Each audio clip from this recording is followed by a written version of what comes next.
All right, fellas, episode 3 here. 2016, went to Colombia, a town on the water called Santa Marta. It's a pretty cool place. I stayed in 2 different hostels there. I stayed in one that was an old drug lord mansion. I guess the cartels took it over or killed him or something, but they then turned it into a hostel. Pretty cool place. The other one I stayed in had a rooftop bar, and it was good for parties, so I wanted to party one night and hang out at the cartel mansion one night. I'm kind of cheap, so I bought my beer and brought it into the hostel. My room was on the bottom floor, so it was a bit of an odd situation at this hostel that locals came there to party, but they like really dressed up, and backpackers don't dress up a lot because they're living out of backpack. So I go out of the hostel to buy my beer. I drink some in the room. I head up to the bar, you know, and I'm basically saving $1 a beer because it's $1 on the streets, $2 at the bar. And looking back, it's kind of funny because you're like, was it really worth $1 when these events happen to you? But it was like 11 o'clock at night. I go out and I'm going to buy a beer, and all of a sudden I really got to pee, and I can't hold it.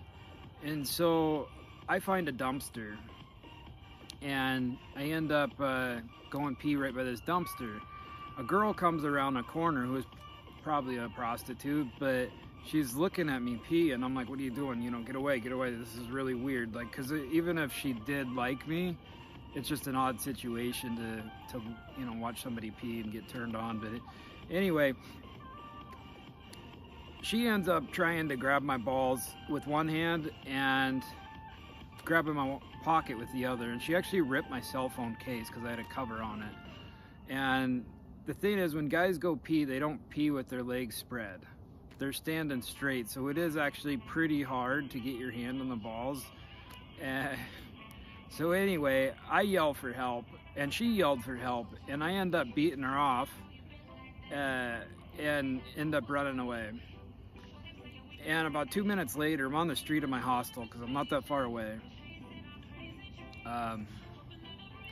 And some guy is on the same side of the street as me behind me, and I end up crossing the street because I don't want somebody walking behind me.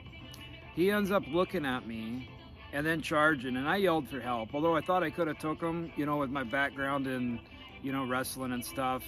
I didn't know if he had a weapon though, didn't want to risk it. Yelled for help. Now at these places, they lock the restaurants at night, but they still have a guard because somebody might jump the fence and like rob the restaurants or break the door. So as soon as the guy got to me and we were about to throw down, somebody came out of the restaurant with his gun cocked like and pointed it at the guy, and the guy fucked off. So it was a pretty scary time.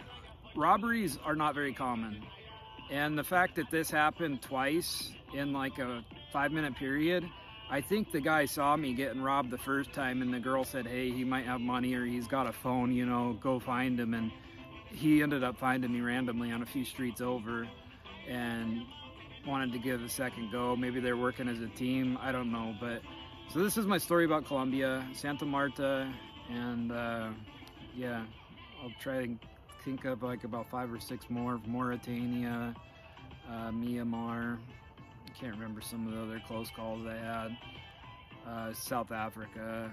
But anyway, have a good one.